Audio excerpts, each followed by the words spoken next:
Hi, Chris Mc Loone here with Fire Apparatus and Emergency Equipment. Welcome to this edition of our podcast. We're at the end of March. We're looking ahead to FDIC right now. It's only a few weeks away, so this is going to be another commentary type of podcast.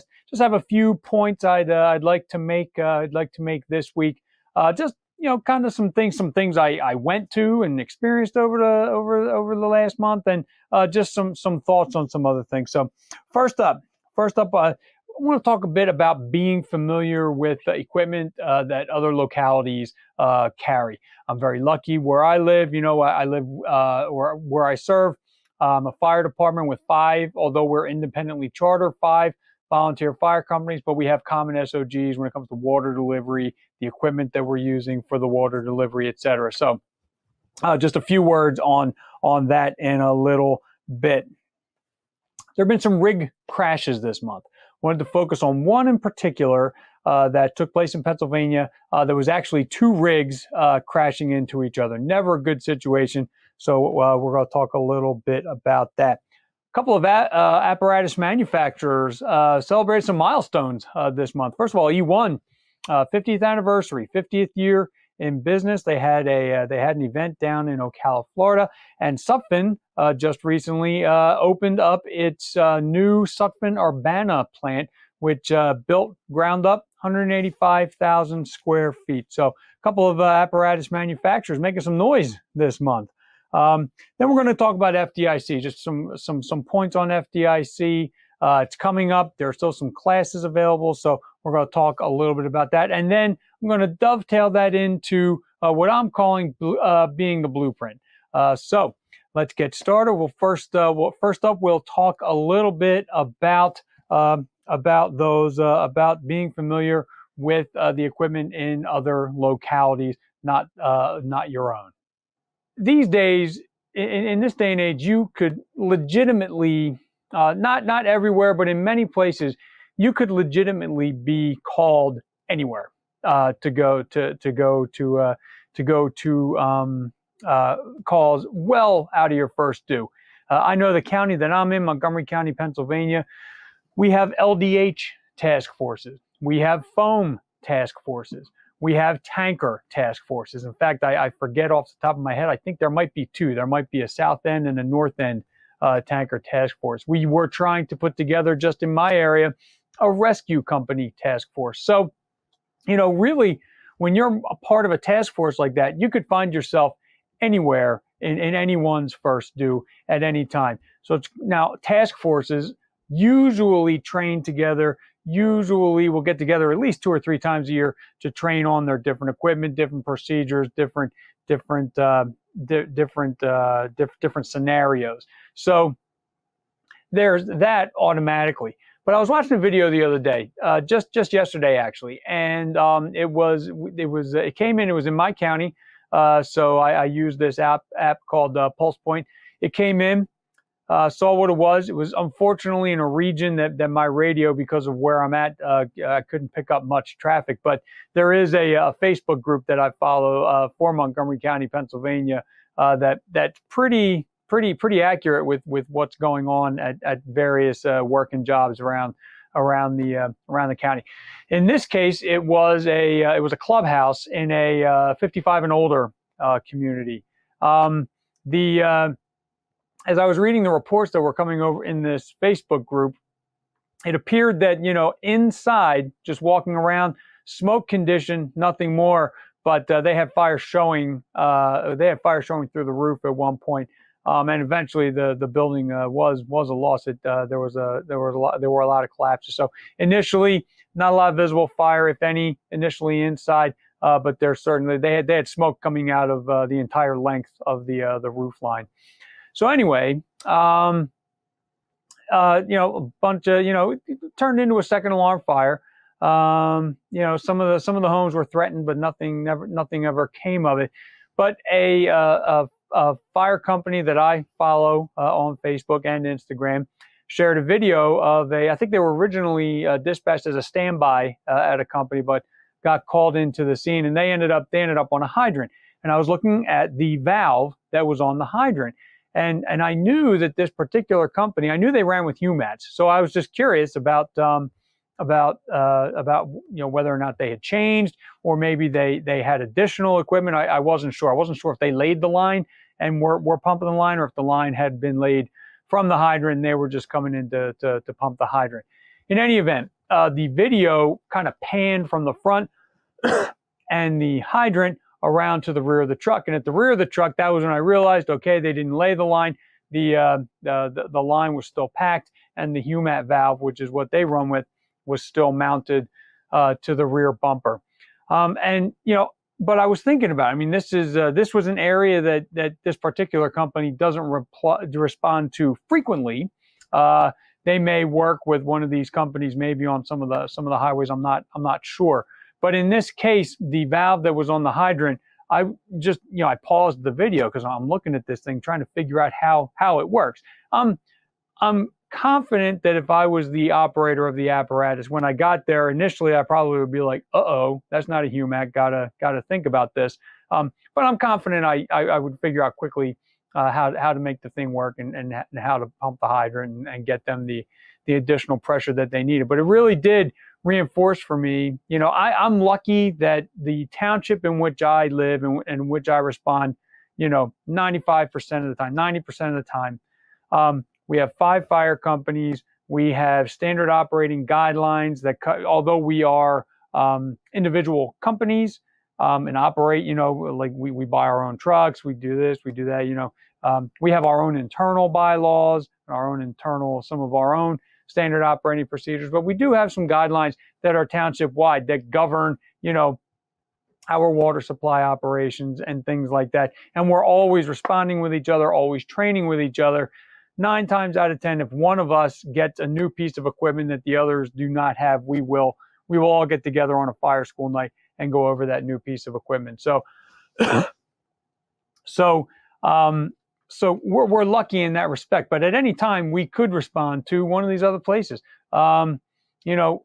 Sometimes we've been on jobs during the day where, we will end up on a box or on an alarm because either we were standing by and we roll into the scene, or daytime call, daytime staffing, having a hard time getting the number of people on location required to complete the tactics, that complete all the tasks, employ the tactics at hand.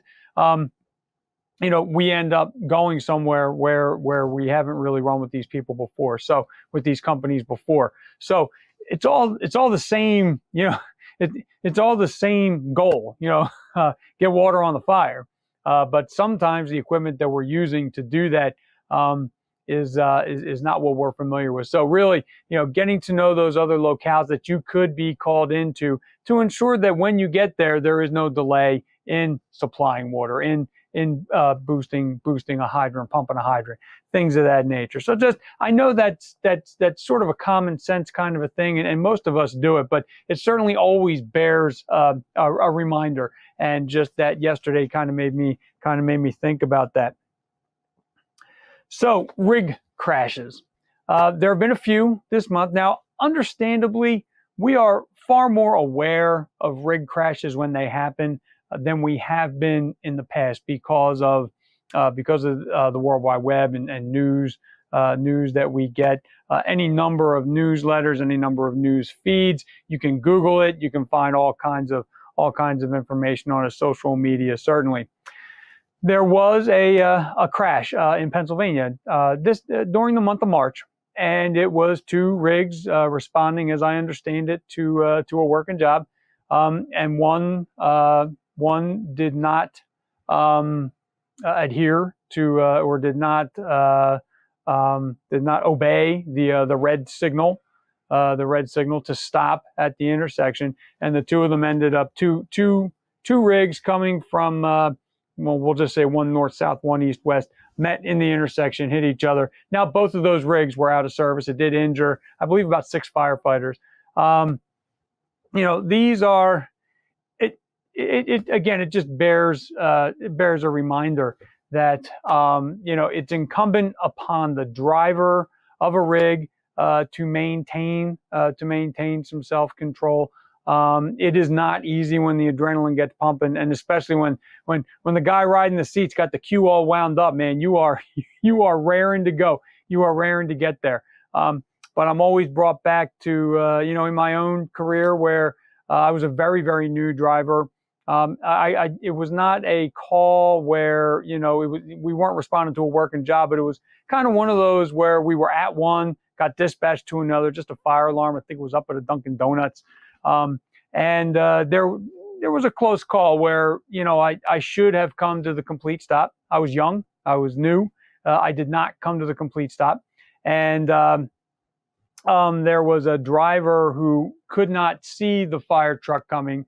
And it wasn't a near miss, but, it could have been a lot worse had that driver had not been paying more attention. It was close enough where there were some gasps in the in the back seat. So I guess you could maybe call it a close call. I don't think we were ever in danger of colliding, but it was close enough where people were kind of thinking, uh-oh, this could be something. We got up there. Chief goes in, does his investigation, comes back out. I'm standing there next to the truck. I'm already feeling like, uh-oh, boy, I really boogered that up. But he just took me aside and he said, let me tell you a little something about driving an emergency vehicle. You come to a red light, you stop. And that's truly, that is the way we need to treat it. I know that, even now, some slow down, some don't quite come to that complete stop. I know that I do 99% of the time. I'm sure that I have lapses once in a while, but the idea is not to go blowing through a red light. When you're driving an emergency vehicle, you come to a red light, you stop. It is critical to do so, not only because you have people in the back of the truck that you're responsible for the guy on the left. Now, or the right, the guy on the right, the officer on the right, man, woman on the right, they need to be keeping their drivers under control as well. In this sort of situation, it is likely that, it could have been two young people, young officer, young driver, both of them raring to go. But geez, whoever wants to be in that situation where you're meeting up and colliding with another fire truck. Gordon Graham says if it's predictable, it's preventable. And so certainly certain types of crashes are predictable and preventable. That was a shame. We just found out the other day that, of course, the driver of, I don't remember which vehicle was the striking vehicle, obviously, but which company or anything. He was cited. He was cited for not stopping at that red light, proceeding through the intersection. And it's a shame. Both vehicles sustained heavy damage. So now you've taken 2 trucks out of service. You've taken 6 firefighters, I think it was, who were injured out of service. And those are 2 trucks and the staffing of those trucks that are now not at the working job they were responding to. So again, just something to remind yourself of every time you get behind that wheel. You got a lot of people that you are that you're responsible for. Your officer, your crew, and the people whose lives and property you are trying to save. So again, just there have been some other rig crashes too. That's the one I wanted to focus on, mainly because it was 2 trucks coming together. There are a number of different resources that are out there to cover crash avoidance and things like that. Quite a few of them are by Chris Daly, one of our advisory board members, and they're on fireapparatus.com. So take a look at that. A couple of fire apparatus manufacturers also were making some news this month, both celebrating milestones. First up, E1 celebrated their 50th year in business, or kicked off a celebration for their 50th year in business. They had an event down in their Ocala, Florida headquarters. There was a 1984 E1 Cyclone there. And they also unveiled the badge their 50th anniversary truck badge that will be on that they will affix to every truck that they deliver in 2024. Got a chance to go down there, see some old friends. We did do a podcast that you can find at fireapparatusmagazine.com/podcasts with Chris McClung and Mike Vernig. We talked to them for a few minutes. And we also wrote something up about the event on our website, fireapparatus.com. So take a look there as well with some pictures from the event. They did not have any employees who had been there for 50 years, but they did have one who had been there for 49. So check out that article on our website. That's E1 celebrating its 50th year. Sutphen Corporation opened up its new facility that they call Sutphen Urbana. Sutphen Urbana is a 185,000 square foot facility. What they've done is they closed some facilities. This is all on our website, fireapparatus.com, and there will also be an article in our April issue covering the new facility. I was lucky enough to get out there to see the new facility back in December. It was 95% operational at that point. They were building trucks, they were building cabs, building chassis, assembling pumpers there. That's what there's going to be. There are a lot of conference rooms for fire departments to come, so they can really be cranking out the final inspections and the different stages, the engineering meetings and things of that nature. There is also a new delivery center at Sutphen Urbana. This was a big deal for Sutphen. They started 3 years ago, so you're thinking right around the beginning in December. Drew Sutphen told me this was a 3-year process. So December 2023. They're talking about they started this all around when the pandemic was starting, and they followed through with it. They did this to increase their chassis production. So as all fire apparatus manufacturers are doing right now, they're working through that backlog. They have this new facility to help them get through that backlog. Still going to be a while. Nobody's saying it's going to happen overnight, but they are taking steps to do that. So Sutphen Urbana. 185,000 square feet. Fireapparatus.com. We've got an article there, and of course, take a look at our April issue. There will also be an article there, and keep tabs on us during FDIC. I'm sure we'll be talking to the Sutphen folks and checking out the rigs that they bring to the show. We're coming up on FDIC, and this is going to dovetail into my blueprint conversation. Coming up on FDIC, FDIC.com. There are still classes available. There are still spots available in a number of classes. So if you haven't had a chance, you were waiting to see, maybe I want to do this one, maybe I want to do this one. Now's the time to make those decisions, because they are filling up. One of the greatest things about FDIC is the fact is the people who come to FDIC. These are the leaders of the fire service doing the instructing. These are the current leaders and future leaders of the fire service who have chosen to come to an event, to a conference, to learn more, bring those lessons back to their fire departments, all in the hope of developing better firefighters, developing better leaders, developing future leaders. Where I dovetailed into the blueprint is, to me, the people who go to, and this is such a large collection of firefighters that are all gathered in one place. It does not have to be FDIC.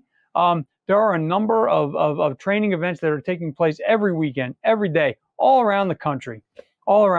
So this is not like you have to go to one place to get it all. No, there are lots of different places, and the key is that the firefighters are looking to further themselves, are looking to improve themselves, so in turn they can improve their departments and they can improve other firefighters. But the dovetail into the blueprint is, to me, these are the blueprints of success, the blueprints to success for the fire service. The firefighters who are taking time out of, taking their time to go and get the outside training, the training and networking with firefighters from other places to learn how they implement, how they employ the tactics at their place. You can always learned. I was just kidding around with one of our photographers, one of our FDIC photographers the other day, that he, the first one I ever went to when I traveled around with him, one of the things he said, he would just listen. We'd be at a hot site, a hands-on training site, and he would just listen. And he always said, you always learn something new, no matter where you go at FDIC, you are always learning something new. It could be at the bar after with a group of people who just took the same class who then want to go and hang out and talk more about that class. Talk about what worked, what didn't work. Do they think that what they just learned could be applied?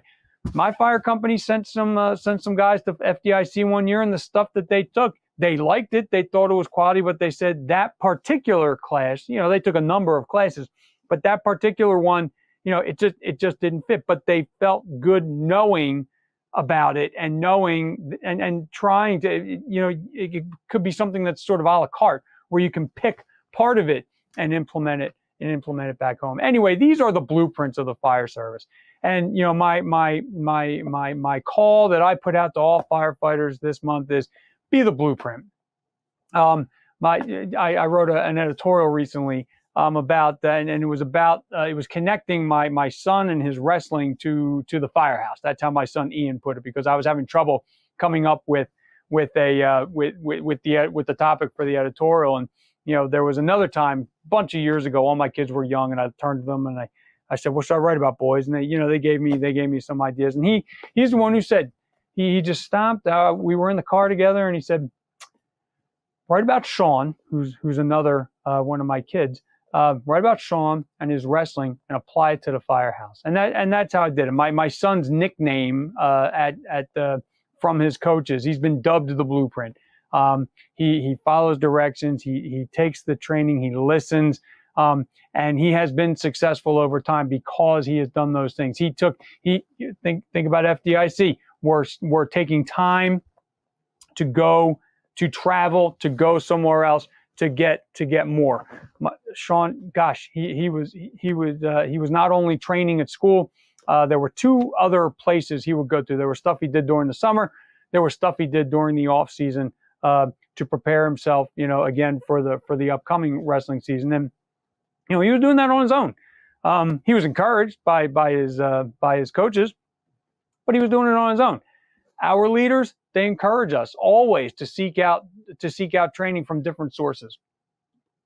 And FDIC is an excellent example of a lot of those people coming together. It's the networking that is done there is really second to none. So again, those are the blueprints. Those are the blueprints at FDIC. So those are my thoughts a bit for the month there. We've got some good podcasts coming up. We just did one on rescue pumpers. We got another one. We're going to be doing our next water delivery podcast is going to be at FDIC. We're gonna be doing an FDIC live podcast from there. We're looking for your questions for that, actually. So if you have any questions that you haven't asked yet, let me know. We're going to answer them during that podcast. So I'm at chris.mcloone at clarionevents.com. chris.mcloone at clarionevents.com. If you would like to check out previous podcasts, they are at fireapparatusmagazine.com/podcasts. Everyone that we've done since last August when we launched it, when we launched the podcast, they are all there. We've got some stuff on NFPA 1900, navigating the current purchasing atmosphere or climate. A lot of water delivery. We're really starting to get into aerials versus platforms, rescue pumpers. Some of them. Sometimes it's just talking trucks. Ricky Riley's great for just wanting to sit down and talk about fire trucks, old, new, whatever. So again, this has been Chris McLoone with Fire Apparatus. Fire Apparatus and Emergency Equipment. Man, wow. Anyway, Chris McLoone, Fire Apparatus and Emergency Equipment. Have a good one and stay safe.